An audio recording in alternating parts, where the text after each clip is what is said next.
Vermont. Senator Sanders, do you agree that our tax base is a little out of whack right now?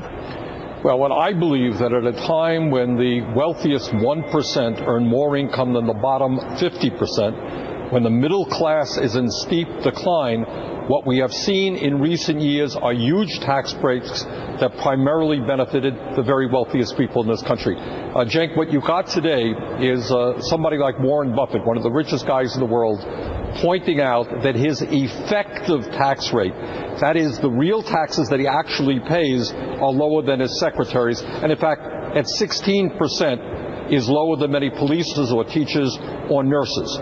So what we have seen in recent years are massive tax breaks to the wealthiest people in this country, helped drive up the deficit and the national debt. And then what our Republican friends are saying is, gee, we have this huge national debt. We're going to have to cut Medicare and Medicaid and Social Security and everything else. And so I think that's totally absurd and hypocritical. And right now we've broken another record. We're back to the 1928 numbers, right before the great crash, of course, for the top 1% owning about 24% of the nation's wealth. Exactly. And that is wildly disproportionate. But now we get to the very important question. What can you do about it? Well, there's a lot that we can do about it. For example, right now, according to a congressional study, we're losing about $100 billion a year in revenue because corporations and the wealthiest people in this country are putting their money in tax havens in the Cayman Islands and Bermuda and other countries. There's a picture that I've seen we have on the Budget Committee of one building. It's a 4-story building. I'll get it the next time I'm on the show. 4-story building which, quote unquote, houses 18,000 companies. Got that? And all that means is these companies are using that address as a way to establish residency in the country and not pay taxes to the United States. Last year, ExxonMobil, which made $19 billion in profits, in 2009 paid 0 federal income taxes. In fact, they got a $156 million rebate. General Electric paid nothing in taxes. Chevron paid nothing in taxes. Bank of America paid nothing in taxes. So if we are serious about dealing with our deficit crisis in a way that is fair and not on the backs of the middle class or working people or low-income people, you've got to end those loopholes. We've got to ask the wealthiest people in this country to start paying fair share of taxes. We've got to do away with corporate loopholes. But Senator Sanders, when you go to fix those loopholes, when you go to say, hey, wait a minute, you can't go to the Cayman Islands and get all these tax breaks, etc., who stops you?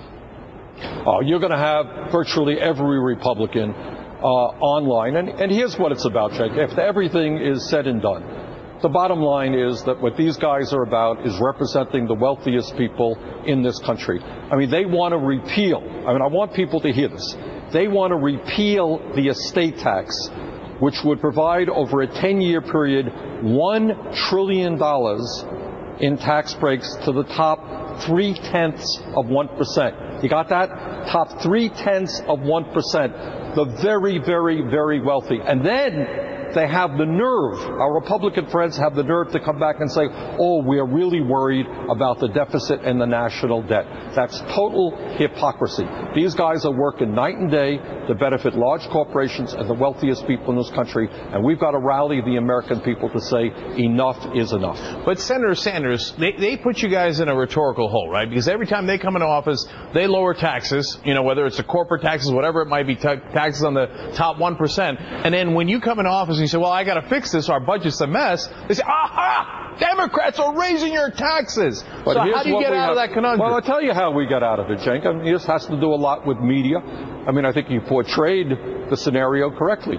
What we have to understand that asking the wealthiest people in this country, and in a recent 25-year period, 80% of all new income went to the top 1%. To say to the people on top who are doing fantastically well, these Wall Street CEOs, etc., that they have got to pay their fair share of taxes, we have got to understand that taxing millionaires and billionaires is very different than taxing the middle class and working families.